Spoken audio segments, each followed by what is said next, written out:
این خوگ بیابانی هزارها طفل شهید کرد، میلیون ها را در بدر کرد. میفهمین؟ شما دیدین همه اینا.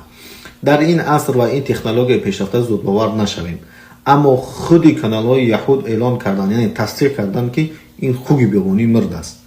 آهی مردم غزه میگیرد. خوگ انشالله خار و ذلیل هستید. هر کسی که از قفوی ترم هست. ثانیه و دقیقه الحمدلله خوشحال شدم، یعنی خبرهای خوش که خودش خوگ بیابانی، زنش، وزیر دیفاعش یک جویا مرده بدستند. خب کانالایی که هستن کمی هم باشند و باوری هستند اعلان کرده که واقعا مرده بوده است. سلام دوستان، سنجش شناسنامه خارجی یعنی که زگرم پاسپورت برای شما مشکل شده است و شما نمیتوانید در کجا چطور بسنجید. و اما پیش راه این مشکل شما را گرفتیم. شما اکنون میتوانید در خانه نشسته پاسپورت های خود را بسنجید و جواب درست را بگیرید. تنها با طریق واتساپ با این برادر صحبت کنید. این برادر بر شما چیزی گفت همان کار را بکنید. البته جواب پوره و عمیق به شما روان میکنند. و امروزها هم ای کار را رایگان نمی شود کرد، یعنی که اینها حق کاریشان را نیز میگیرند. به شما برای کار الحمدلله، خدا را به حساب شکر که این خبر ما هم میشنویدیم. السلام علیکم دوستان عزیز، برادران و خواهران و تماشاگران گرامی، امیدوارم شما خوب هستین. بر شما سلامتی خواهان هستم. دوستان، اینک فرصت خوشخبر رساندن از من به شما و شنیدن این خوشخبر به شما هم رسید انشالله. دوستان، از شما خواهش ویدیو را تا آخر با دقت تماشا کنین، به خاطر دیگران دیدن با خبر شدن از همین خوشخبر یک تا لایک مونین، از شما چیزی نمیرود.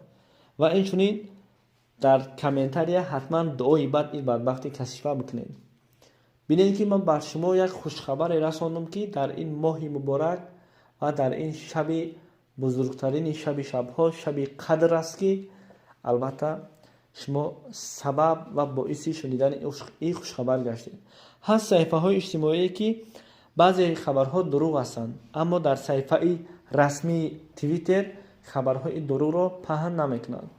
و این چنین دوستان، در صحیفه رسمی توییتری شبکه روسیان فورس خبر نشر میگرده که گویا با سبب ضربه ایران این بدبخت کثیف نتانیاهو با همراه زوجه بدبختش از بین رفتن، یعنی که مردن، هلاک شدن.